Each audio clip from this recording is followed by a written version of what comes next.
Bon, les sangs, comme vous l'avez bien compris, en ce moment, la vie, c'est un peu comme une série Netflix à la sauce Walking Dead. Ça commence mal. Mais y a pas de quoi paniquer, les enfants. Tranquillou, ça va se tasser au calme. Bon, par contre, si demain, je me réveille et que pour aller voter, je vois des zombies dans la rue, on va commencer à s'inquiéter. Là. Mais bon, en attendant, les gars, restez chez vous au chaud, tranquillou. Et comme elle a dit ma mère, mort de rire. Pensez à vous désinfecter les mains. Jamais ça peut servir. On sait pas. Trop belle ma mère. Elle m'a dit, ouais, elle m'a dit, si on sait jamais dans la rue, on demande des selfies, dis qu'il y a le coronavirus. J'ai dit, mince, ça marche pas comme ça. Tranquille, les gars. Il y a le coronavirus, ça se tassera. Au calme. L'amour, vous savez quoi? Genre, je suis au bout de ma vie. Je vous jure, avec Akram, on est au bout de notre vie. Parce que bah, là, on est confinés. Toutes les boîtes de nuit, c'est fermé. On peut plus sortir faire la fête. On devait se barrer. On devait partir partout. On devait partir à Miami. On devait retourner au Maroc. On devait aller partout. Mais là, genre, c'est blocus. Du coup, on est confinés à la maison. J'en peux plus. Ce soir, on va aller au resto. On va faire. On fera une soirée à la maison. Mais j'en peux plus de ce confinement. C'est trop dur. Euh, les amis, je voulais vous parler d'une chose. En fait, il y a des trucs qui tournent sur les réseaux sociaux. Des trucs sur moi qui datent de 2013. Alors, je vais vous expliquer une chose. Moi, j'ai un passé. Oui. Il m'est arrivé des trucs de ouf dans ma vie. J'ai beaucoup souffert dans ma vie, étant jeune. Aujourd'hui, ça fait 7 ans, je me suis relevée grâce à Dieu. Et en fait, je vous en ai jamais parlé de ça parce qu'en fait, le jour où j'ai commencé la télé, je me suis dit, voilà, je savais que des trucs comme ça pouvait. Enfin, que ça allait ressortir. Je me suis dit, voilà, à partir du jour où je commence à faire la télé, là, je montrerai ma vie et je vous raconterai toute ma vie. Mais tout ce qui s'est passé avant, en fait, je n'ai jamais. En fait, ça, je voulais pas vous en parler parce que, bah, en fait, ça fait partie de mon passé, ça fait partie de ma vie. C'est quelque chose qui m'a détruite. J'ai su me reconstruire. J'ai réussi à remonter la pente. Ça a été très très dur pour moi. J'ai beaucoup beaucoup beaucoup souffert. Et en fait, ce qui me fait de la peine, c'est que bah, c'est des gens de Marseille qui me connaissent d'avant, qui ont envoyé ça aux gens qui ont des Instagram et qui font des articles. Et en fait, je trouve ça très petit. Après, ça me fait plaisir parce que j'ai grave eu du soutien. Franchement, ça me fait trop plaisir. Mais en fait, de ça, je n'ai jamais voulu en parler. Et j'en parlerai une fois sur mon Snapchat et j'en parlerai plus. Voilà, oui, j'ai perdu mon premier amour. Ouais, il est mort, il s'est fait tuer. Ça a été la période la plus difficile de ma vie. En fait, c'est une période de ma vie où j'ai beaucoup souffert, où toute ma vie elle s'est écroulée. Ça a été très très dur et pour moi, et pour sa famille et pour la mienne. Et je me suis dit, enfin, ça sert à rien de vous en parler. C'est quelque chose qui fait partie de ma vie. Ça, il y a vraiment que mes amis intimes et les gens qui me connaissent de Marseille qui le savaient. Sinon, mes nouveaux amis, ils étaient pas au courant. J'en parle pas.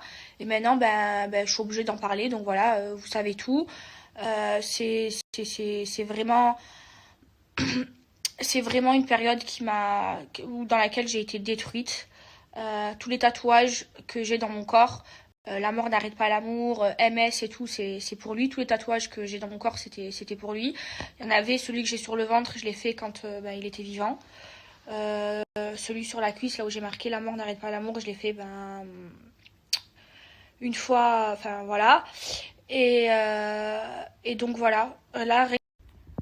Enfin bref, j'ai même pas envie de vous en parler parce que ça me fait remonter tout ça. Et ça me fait beaucoup de mal, ça me fait beaucoup de peine jusqu'à aujourd'hui. Je l'ai pas oublié, je l'oublierai jamais. Et mais voilà, il y a des trucs de ma vie que je veux garder secret. Et franchement, le fait que ce soit sorti sur les réseaux sociaux, ça me fait beaucoup de peine parce que je n'ai jamais voulu en parler. Genre, c'est vraiment quelque chose qui qui est très très intime pour moi. Et voilà. Et voilà. Je n'ai pas envie d'en parler en fait. Ça, franchement, je vous partage tout, mais ça, j'ai pas envie d'en parler en fait. Ça regarde que moi. Ça regarde que moi, tout simplement. Mais tout ce que je voulais vous dire, c'est que ouais, par rapport à ça. Mais sinon, bon, on n'entendait pas bien sur le snap précédent parce que j'ai mis mon doigt sur le micro, bref. Mais sinon, ouais, dans ma vie, elle n'a pas toujours été toute rose. Je déteste faire la pêcheur, je déteste faire la miskine, mais j'ai vécu plein de choses dans ma vie. J'ai pas vécu que ça. J'étais malade quand j'étais jeune. Ma mère, elle a beaucoup souffert par rapport à moi parce que quand j'étais petite, j'ai été malade. J'ai fait une encéphalite. Je suis restée dans le coma. J'avais 5 ans. Après, à 19 ans, j'ai fait un infarctus. J'ai failli mourir 2 fois dans ma vie. Ma mère, elle m'a ramassé du coup 3 fois à la petite cuillère. Et c'est pour ça que je suis très fusionnelle avec elle. Et oui, ma mère, elle a beaucoup souffert, la pauvre, par rapport à moi. Mais aujourd'hui, grâce à Dieu, tout va bien. Je suis heureuse dans ma vie. Et oui, c'est par rapport à tout ce que j'ai vécu que avec les hommes, je suis dure. Ça se voit. Et oui, et du coup, si je suis dure, si j'ai une énorme carapace, surtout avec les hommes, genre, c'est parce que j'ai vécu plein de choses. J'ai vraiment été traumatisée dans ma vie. Genre, quand mon premier amour il est mort, moi je pensais que j'allais plus jamais re-aimer. Et finalement, 1 an plus tard, je suis tombée amoureuse d'une autre personne avec qui je me suis fiancée. Et genre, ça m'a tellement traumatisée que genre, j'étais une psychopathe. J'avais tout le temps peur qu'il meure. Du coup, s'il me répondait pas pendant 10 minutes, je faisais que l'harceler. Bon, avec cette personne, ça s'est terminé. Mais du coup, j'ai pas aimé beaucoup d'hommes dans ma vie. J'en ai aimé 3. La troisième, c'est Greg. Et qu'est-ce que j'allais dire? Et oui, j'ai une grosse carapace. Genre moi. Donc voilà, je déteste me confier. Je sais pas pourquoi. Genre, je suis trop. Autant, je suis pas du tout pudique physiquement, mais avec mes sentiments, je suis grave pudique. Moi, je suis une personne, quand j'aime à 100%. Genre, je suis grave entière. Et c'est tout ou rien. Genre, je suis une extrémiste. C'est soit je te donne tout, soit je te donne rien. Et du coup, voilà pourquoi. Ouais, j'arrive pas à me mettre en couple. En fait, l'amour, ça me fait peur. Parce que j'ai vécu des choses terribles. Même avec mon fiancé, ouais, il m'a battue, clairement. Bon, je lui en veux pas. Mais ça a été très dur. Genre, je suis restée 5 ans avec lui et on avait une relation très passionnelle. Et genre vu que quand j'étais avec lui, j'avais pas de copine, je pouvais pas sortir et tout, je faisais pas ce que je veux. Parce que, genre, je recherchais genre, en fait, cette personne,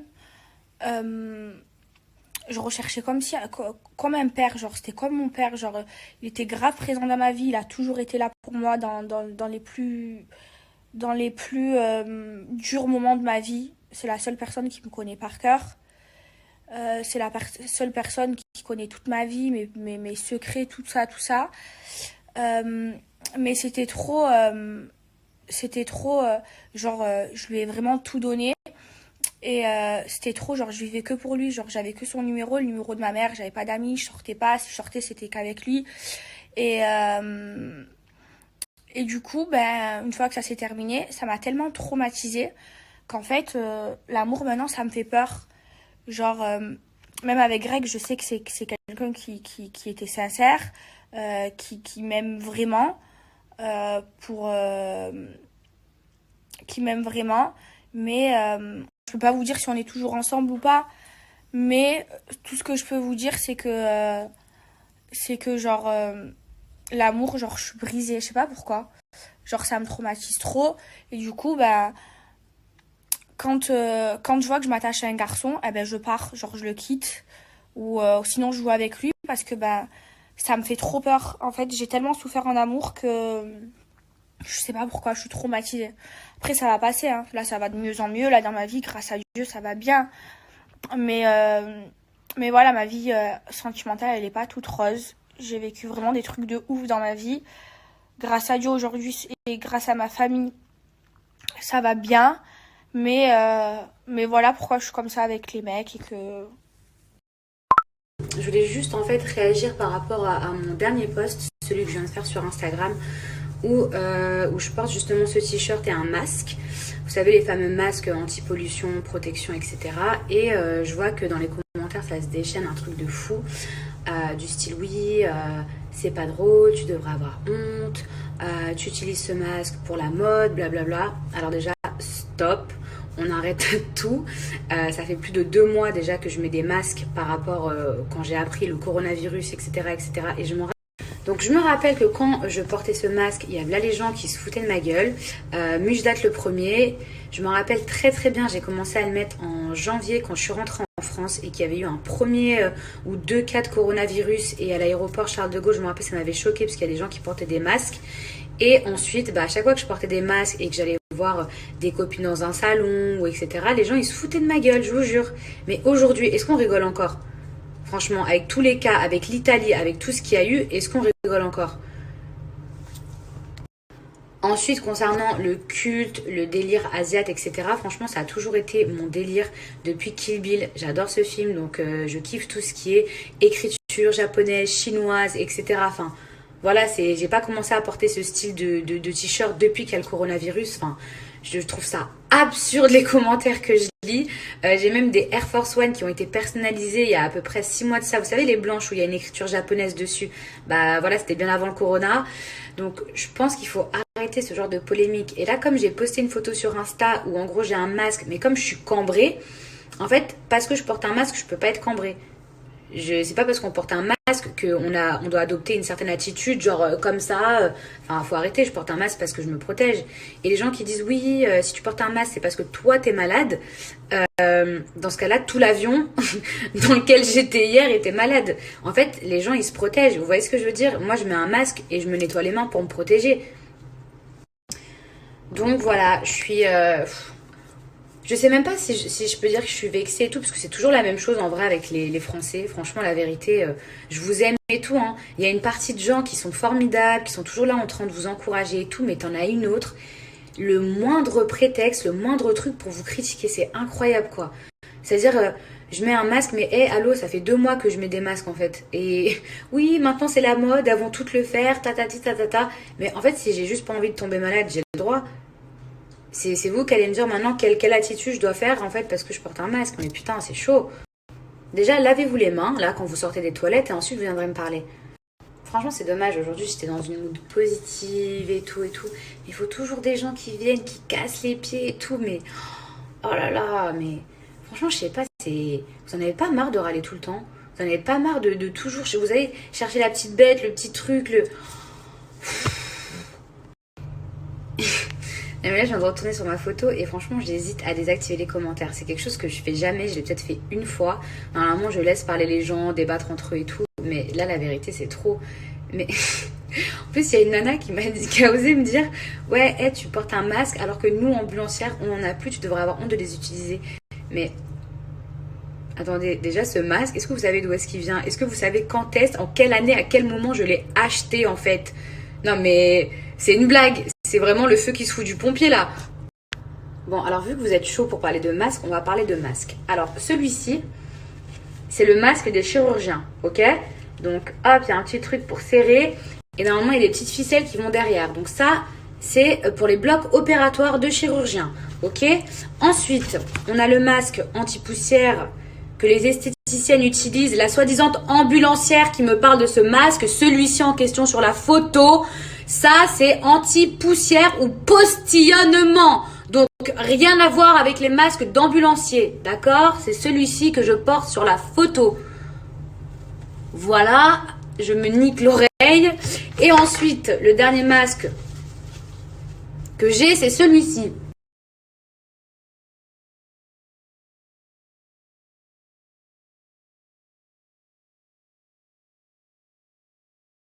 Bon, Le chat, c'est bon, je me suis calmée.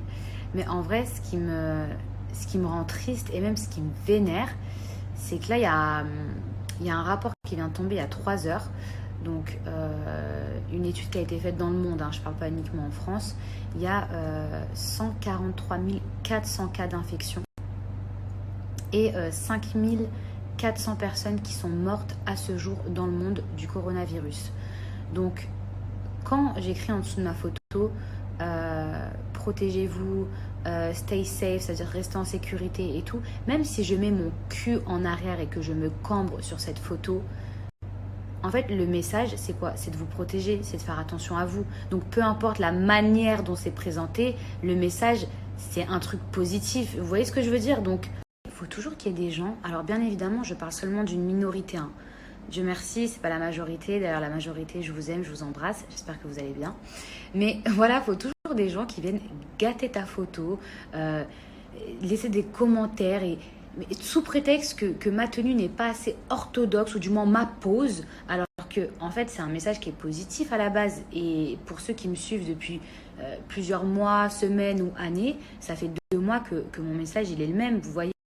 Ça fait 2 mois que je parle du coronavirus. Alors oui, au départ, il y a beaucoup de gens qui ont pris les choses à la légère, qui en ont rigolé et tout, parce que en aucun cas ils pensaient que ça allait être aussi dramatique. Et dès lors où il y a commencé à avoir des morts, et c'est allé à une allure que oui, ça a pris des proportions énormes et même des proportions où en vrai les gens ils sont dépassés parce qu'ils s'y attendaient pas. Mais moi j'estime qu'aujourd'hui grâce à mes réseaux sociaux j'ai une certaine influence, je touche pas mal de gens et j'essaie de faire passer un message positif avec des messages de prévention, même si je suis pas médecin et que j'ai pas toutes les connaissances requises. Mais à la base c'était juste un message positif et en fait c'est dommage de chercher toujours la petite bête. Là, à ce niveau-là, ma pause, en fait, juste pour m'attaquer. Puisqu'il y a un moment donné où, en fait, les gars, c'est chiant. Enfin, voilà, mes amours, même les rageux, franchement, faites attention à vous. Restez chez vous. Prenez un maximum de précautions. Lavez-vous les mains. C'est pas moi qui le dis, c'est pas moi, Mila Jasmine. C'est le gouvernement dans ce que j'ai partagé hier. N'hésitez pas à avoir des solutions hydroalcooliques aussi avec vous. Évitez de faire la bise. Évitez de serrer la main aux gens. Arrêtez de prendre les choses à la légère. Hier, quand j'ai pris l'avion, ce qui m'a choquée, c'est qu'au guichet, les gens, vous voyez là, qui checkent vos passeports, qui vous donnent les tickets, etc., ils n'avaient aucun gant, aucun masque. Ça m'a choquée. Par contre, le pays dans lequel je suis arrivée, je peux vous garantir qu'ils ont des masques, qu'ils ont des solutions hydroalcooliques, des gels partout, à chaque recoin de l'aéroport, partout dans la ville, partout. Et je ne suis pas en Chine. Il faut savoir que j'ai pas la science infuse, mais je pense pas parler pour rien. Et vous voyez, l'aéroport en France, on me regardait genre comme, tu sais, les aliens, là, les ovnis. Mais c'est moi, au contraire, c'est moi, j'avais peur d'eux. J'avais peur des gens qui n'étaient pas protégés. Encore pire quand il y a quelqu'un qui éternue juste à côté de moi. Que la personne, elle éternue, elle tousse à côté de moi, moi, je flippe, ça y est. Alors après, il y a des gens qui disent oui, mais de la grippe aussi, les gens en meurent, etc., etc., etc. Enfin, moi, j'ai rarement entendu des histoires de gens qui étaient morts de la grippe. Tandis que là, le coronavirus, ça va super vite. Il faut savoir que le virus, par exemple, s'il y a quelqu'un qui tousse, voilà, ça va très vite, qui touche la barre de métro et ensuite qui s'en va, il faut savoir que le virus reste sur cette barre pendant 3 heures. Le virus vit 3 heures. Imaginez en 3 heures combien de personnes dans ce métro ou dans ce bus vont toucher cette rambarde. Donc voilà, vraiment, je suis pas médecin encore une fois, je suis pas docteur. Peut-être que j'exagère, que porter des masques 2 mois auparavant c'était abusé, mais franchement la vérité, je préfère me protéger que je sais, enfin vous vous rendez pas compte à l'aéroport, c'est le nombre de gens qu'on voit dans des guichets et avec leurs mains ils touchent votre passeport. Ils ont touché le passeport de 150 personnes avant. Ils touchent des tickets. Non mais franchement, je vous dis la vérité, et ça me dégoûtait qu'ils n'avaient même pas un truc pour se laver les mains. Et encore une fois, franchement, je fais pas la politicienne et tout. Mais c'est juste pour vous parler là vraiment de ce que je ressens et tout. Moi, ça me fait flipper, vraiment. Et alors c'est bien beau de fermer les écoles, les crèches et tout. Je suis sûre qu'il y en a, ils doivent être grave contents. Genre moi, de mon époque, si j'avais été à l'école et qu'on avait fermé mon école, mais franchement, ça aurait été le feu. Même si en vrai, c'est parce que c'est très grave. Mais au-delà de ça, en fait, moi, je trouve que c'est pas que c'est hypocrite. Et c'est pas que je veux encore critiquer le système, mais comment tu peux autoriser un match de foot à Lyon avec des supporters, faire rentrer tous les supporters italiens à ce moment-là qui étaient complètement infectés par le coronavirus, tu laisses rentrer les supporters, mais ensuite après tu veux fermer les crèches. Elle est où la logique? Aujourd'hui, les matchs, ils se jouent à huis clos. C'est bien, on a fermé les écoles, lycées, crèches, tout ce que tu veux. Mais comment, dites-moi juste comment ils ont pu autoriser les supporters italiens à venir? Tout ça pourquoi? Des gens qui étaient malades, qui étaient infectés, peut-être qu'ils ne le savaient pas, parce qu'il faut savoir que quand vous avez le coronavirus, en fait, c'est qu'au bout de 14 jours que vous le savez. Il faut savoir que, par exemple, ça se trouve, que Dieu me protège, mais ça se trouve, je l'ai peut-être, mais je le saurai que dans 14 jours. C'est ça que je veux vous dire.